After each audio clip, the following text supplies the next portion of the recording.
Most weeks on our show, we show you places that are guys' fishing trips, places where dudes go. Not this week. It's a family vacation fun spot and a great spot to go fishing too.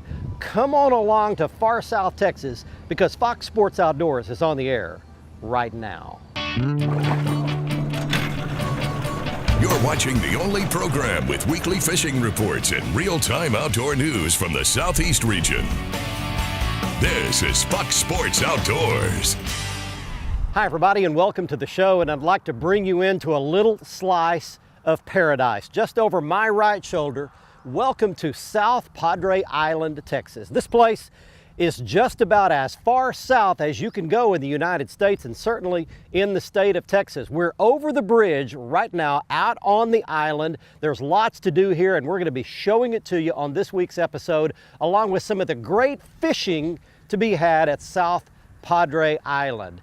And I'm also very excited because parked just off the shoulder and just off the bridge right now is my brand new Mako 21 LTS. This is one fishing machine to do what we're going to do. We're going to be fishing for speckled trout on this week's episode, and we're going to be joined this week in the Mako by Captain Clayton Mock, who guides every day here in the bay right behind us. He's going to put us on some of his favorite speckled trout. And while we're doing that, we're taking you around the region for your latest fishing reports from our expert team of insider reporters. This is going to be a fun one, you guys. The next half hour is going to be great. So right now we get the Mako 21 LTS launched down the boat ramp. Next time you see me, we'll be out in the bay with Captain Mock. Right now we get things started back at the FSN studios with your weekend planner. The Salooner tables are indicating that Sunday is the best choice for fishing over the weekend, with peak hours forecast to begin at 11:14 in the morning and 11:36 in the evening. Look for the sun to rise at 6:35 and set at 8:13. In evenings should be fairly bright with a moon that is 84% visible. Hang with us for freshwater and coastal information from around the region. Plus, fishing legend Hank Parker joins us for this week's Ask the Pro feature. We're coming right back. Fox Sports Outdoors is brought to you by Tracker Boats. It's more than a boat, it's a tracker. Mercury Marine, go boldly. Lowrance Electronics, celebrating 60 years of fish finding excellence. Find, navigate, dominate. And Costa Sunglasses, see what's out there.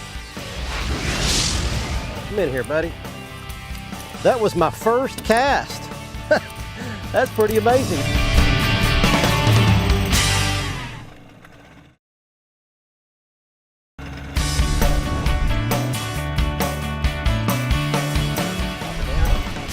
Fish on. All right, there's something. Yeah, let's see what it feels like. It's a trout. It's a trout. Just a decent keeper trout right here. Come in here, buddy. That was my first cast. That's pretty amazing. Welcome back, everybody.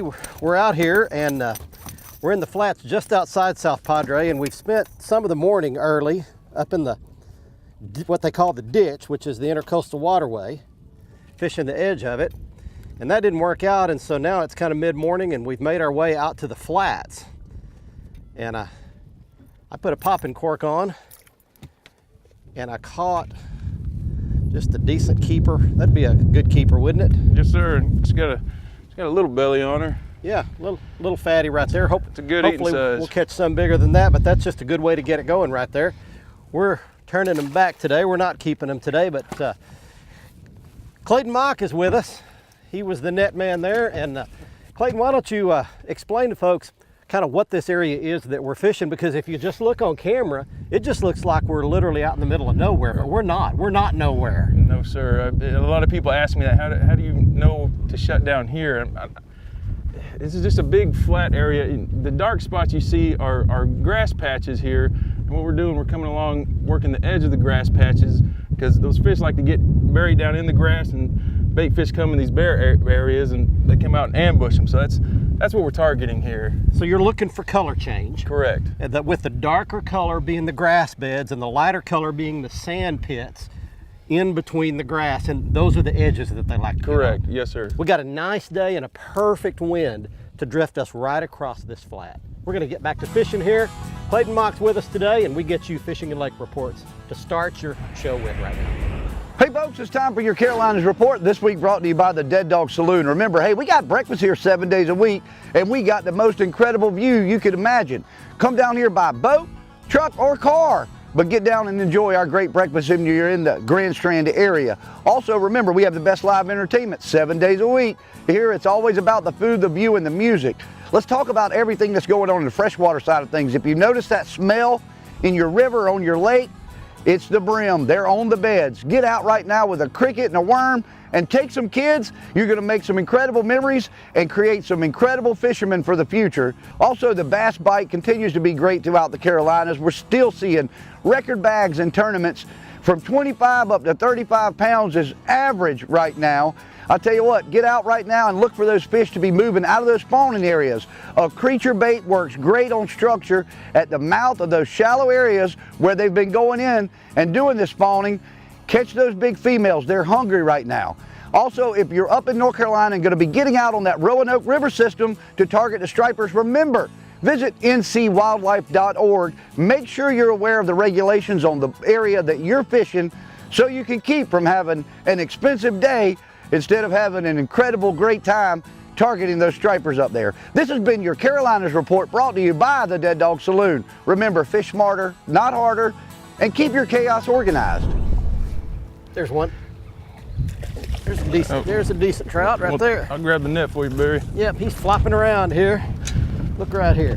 That fish I'm coming. Where you hit at? my little jig. There we go.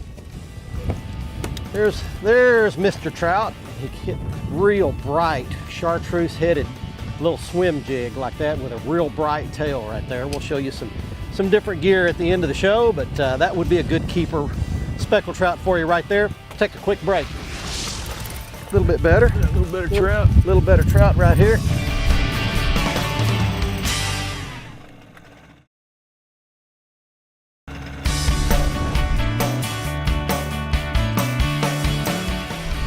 Down. Got him. There we go. All right. Hey, that feels like a little bit better pull there. Welcome back, everybody. I tell you, we are off to a good start here. We're at South Padre Island today. Let's see what I got. And by he goes. A little bit better. Yeah, a little better trout. A little better trout right here. We're speckled trout fishing today. There's a pretty nice trout for you right there. Just a good solid keeper right there. If you'll hand me those pliers right Absolutely. there, Clayton, he's got it down. So we come out here and you just experiment around and see what they're eating on any given day. What are the different ways that you catch these trout normally, Clayton? My favorite, Barry, I would say the majority of my fishing is artificial. That's my favorite way. But we do use, as you can see, popping corks, live shrimp, and during the summer months, it's croaker season, and that's as close as you can. Croaker's almost a guarantee, yeah, right? It's almost cheating. That's like fishing with dynamite without the actual sticks of dynamite. But the preferred method to catch them is on a plastic bait with a jig head. Yes, sir. That's mine. Just the most sporting way, and you don't have to mess with all the live bait and all that kind of thing. But I'll tell you, just for catching, you put you a live shrimp under a popping cork down here, and it is really amazing. Spin and tackle, light gear. You really don't need to bring your big heavy gear down here. You bring just kind of a medium action, about a 6.5 to 7 foot spinning rod with some action. You don't want something real stiff. What do you tell people to bring when they want to, I'm gonna put this fish back, when they want to bring their own tackle? When they bring their own tackle, like you said, at least 6'6". I recommend about a 7 foot, and like Barry said, you want a soft tip, about a medium action, so you can really work either popping cork or jig heads, whatever you're doing. You want a little bit of a soft tip. All right, fishing reports for you, and we get back to fishing here at South Padre Island, Texas. This part of the program is brought to you by Visit Jacksonville. Northeast Florida offers great fishing, family-fun beaches, top restaurants and resorts that are easy to get to, and offer outdoor fun for everyone. So come on, visit Jacksonville. Well, Alabama sea trout fishing is on fire around Dauphin Island. That's from my friend Captain Charlie Gray. He's been catching plenty of 18 to 21 inch trout, limit numbers of them on topwater plugs, early in the morning, working the shallow areas around beaches. Offshore Alabama, king mackerel and cobia are around the nearshore gas rigs, and he recommends using hardtails and cigar minnows to catch those fish. Farther offshore, the yellowfin tuna in the 80 to 100 pound class. This is far offshore that Alabama coast area, but the tuna are big. They're 80 to 100 pounders. They're catching around the floater rigs. That's way offshore fishing. Pick your days, have a good boat and crew, and you can catch plenty of good eating tuna. Over in nearby Mississippi, cobia fishing has been great on the Chandelier Bar, the Horn Bar, and the FH2 and FH12 areas also are good for cobia. These are chum fish. Get them up and then throw live baits to them. Sometimes they'll take a jig. Over in Georgia, Captain Brad Stewart on Tybee Island near Savannah says the trout and red fishing is good inshore. They're catching good numbers of flounder, and some of those fish are big, 3 to 5 pounders. Offshore along the beaches, Spanish mackerel, cobia, and king mackerel are on the nearshore reefs.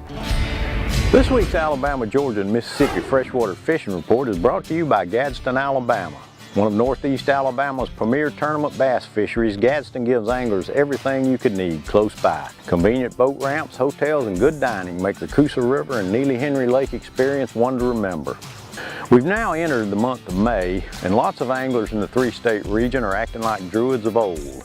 They're watching the sky for lunar signs, and especially the full moon. That occurs on the 10th this month and marks the very best time of the year for catching big bluegill in our region. That's because the May full moon brings the peak of the annual bluegill spawn. The last couple of days before the full moon and the 2 days right after it are the best time of the year for big brim. Look for these fish in shallow coves where they fan out beds in the sand, leaving the bottom looking like a cratered moonscape. Once you found a spot, drop most any kind of bait amid those congregated fish and you'll get some bites. Suspending a worm or a cricket under a float is a good tactic, but using a fly rod with a popping bug or a brim buster sinking fly is also effective. Good places for this kind of action in Mississippi are Lake Perry near Beaumont in the DeSoto National Forest. Georgia's Marvin Public Fishing Area to the east of Atlanta offers 20 ponds for this kind of angling, as do most of Alabama's small state public fishing lakes. Fox Sports Outdoors is brought to you by Lew's, fueled by passion, driven by innovation. Feel the difference. Jean LaRue Bass Baits and Bobby Garland Crappie Baits, the leaders in soft plastic lures innovation. And Nitro Performance Fishing Boats. Champions aren't born, they're made.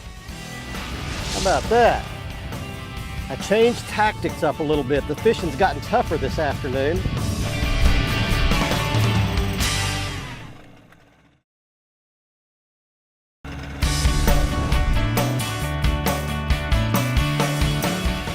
There's one.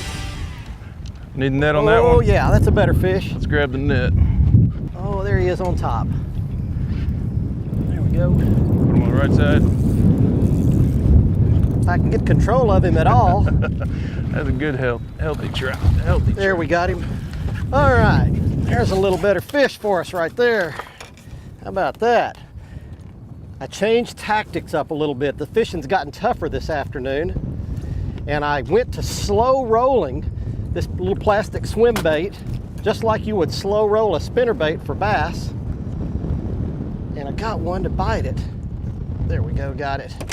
All right, let's model this fish and show you what a good speckled trout looks like. Still not one of those big old fat belly kind, but a long, skinny, decent sized fish right there. There's your beautiful South Padre speckled trout right there. Let's let him go back. See you, buddy. All right, well, what we've done is it's gotten late in the afternoon and we're fishing a color change. And here's the deal. Just out in front of us, about maybe 200, 300 yards, that water is crystal clear. You can see everything on the bottom. Right here where we are is the change line, and right behind the boat, that water's really dingy, really murky. So we're fishing right where that color mixes. And Clayton, you were talking earlier, you said that color really makes a huge difference. Do you have to do a lot of experimenting around to try to figure out where they are and what color of water they're in? Honestly, some days yes, some days no. You can hit clear water, bam, bam, bam, you're good. Some days you won't hit anything, and that's when you start experimenting with the color change. You kick it out, well, I do personally, I would kick it out to the more greener stuff. Then it goes to a kind of dingy greenish, and then it goes to super like chocolate milk. And I just keep hitting each color, you know, eventually you'll find them. Time to get you some fishing and lake reports. Tackle storage has never been easier than with all new Bass Mafia products. From the 3700 double deep that holds tons of stuff, to the all new terminal coffin, to the 3600 casket. I use it on a daily basis. Go to Mafia Outdoors and check them out, and they will change the way you store tackle. Hey guys, welcome to this week's report. You know, it is just really happening right now in Tennessee and Kentucky. The water's up. We've had a lot of rain come through here. The water's got some color to it, but for shallow fishing, I think that's a good thing. We're at that time of year where the Tennessee Valley Authority raises all of the lakes and rivers to summer pool. Their projected date is May 1. We're past that. It's all good. We're above summer pool and everything's shallow. The bass are doing what they do right now. They're in the bushes, they're in the willow trees, they're in the shallow grass, and they're spawning. Soft plastics, a flipping jig, things like that, just a buzz bait, a spinner bait. You just cover water and just, it is a lot of fun to catch them right now. It's a real easy time to find them. The crappie are on shallow gravel banks. They're around shallow cover. They're also spawning. A lot of them have already spawned. You can find some out on those first ditches again. The catfish are moving up. Rocky, deep banks next to deep water. The cut bait, jugs, whatever you want to use, the catfish bite's really good. The bluegill and shellcracker bite's probably the most happening thing right now. It's as hot as a July day in Tennessee. Wonderful time to take a kid, somebody doesn't fish a lot, just get out here, have fun. We'd love to see you on the water. God bless. There we go. Got one? There you go. That's a good fish. You might need the net on this one, Barry. You know what? I can handle a net. He's definitely a keeper. There we go. There we go. Yeah. There we go. Come down here and let's show off. Yes, sir. You're good. South Padre Port Isabel trout. Come on down this way. Well, we have we've caught a lot of fish today. You know what? We've ran through them. Yes, sir. It's been a good day. There's just a nice quality. I'll hold your fish for you. I provide that kind of service. I appreciate that. Yeah, it's been good. We will be back right after this. Don't go anywhere. We'll get this one loose and turn him loose, and we'll be back. Be sure to join Fox Sports Outdoors again next week, Thursday night at 6, or catch the repeat airing Sunday morning at 8:30. And you can always watch the latest episode in full HD on the front page of our website at foxsportsoutdoors.com. Plus, catch up on all past episodes by clicking the archive button. And see lots of our how-to and product videos by selecting the how-to button. Join our online fishing community. Just click the like button on our Facebook page for access to daily posts with lots of fishing news, videos, and frequent giveaways. And stay up to date with all the latest fishing information and photos by following our Twitter feed.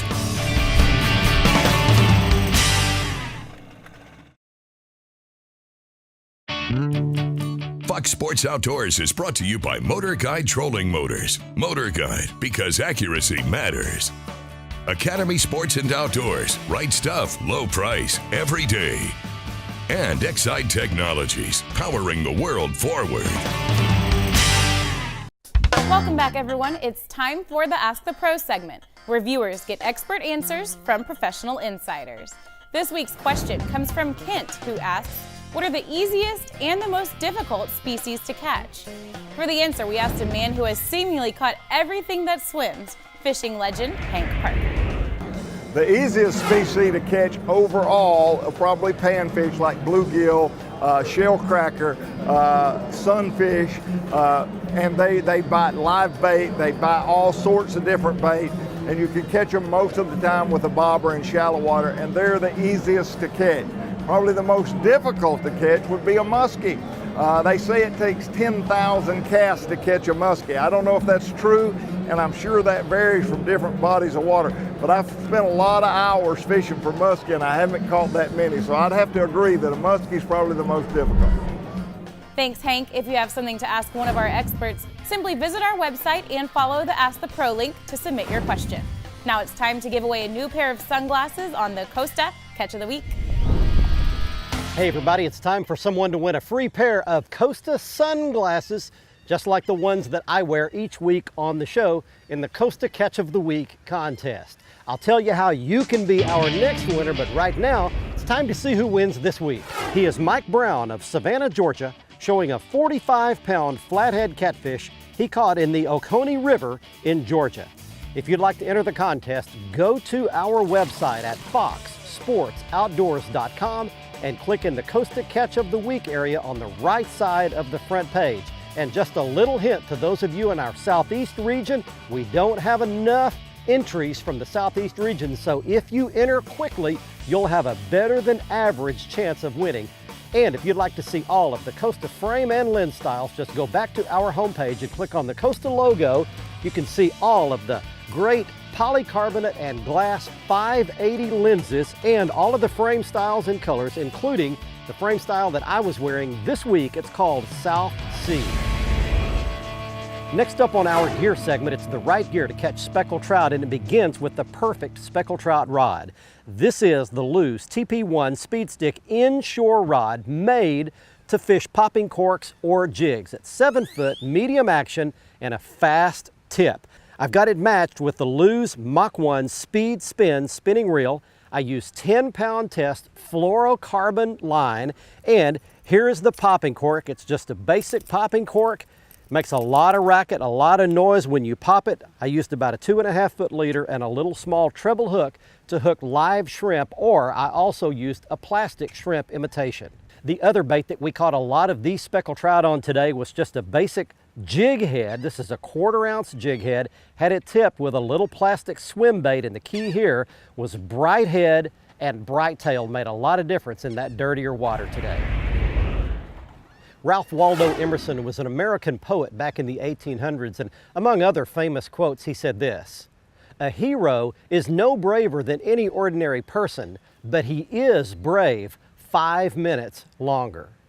So the next time you are challenged, when life is hard, when you have to climb uphill and row upstream, when life just doesn't do you right and is not fair, if in those instances you can hang in there just a little while longer, stay in the game a few more minutes or an extra day, if you can do right when everyone around you is doing wrong, then yes, for you, my friend, and all those around you, victory could be just over the next hill. I'm so glad you were along with us for our journey to the far south tip of Texas, to one of my favorite spots to catch speckled trout, several other species of fish, South Padre Island, Texas. We're giving you one last look at Sammy Mock's guide contact information if you'd like to book your own fishing trip here, and the contact information for the Schlitterbahn Beach Resort. If you'd like to stay at a great place, bring the whole family along, enjoy the water park, all the great restaurants and food and the wonderful rooms and the view right out the windows, you can book your next reservation at the information you see on your screen. From far South Texas, until next week, I'm Barry Stokes. Be safe, have fun. Bye-bye, y'all.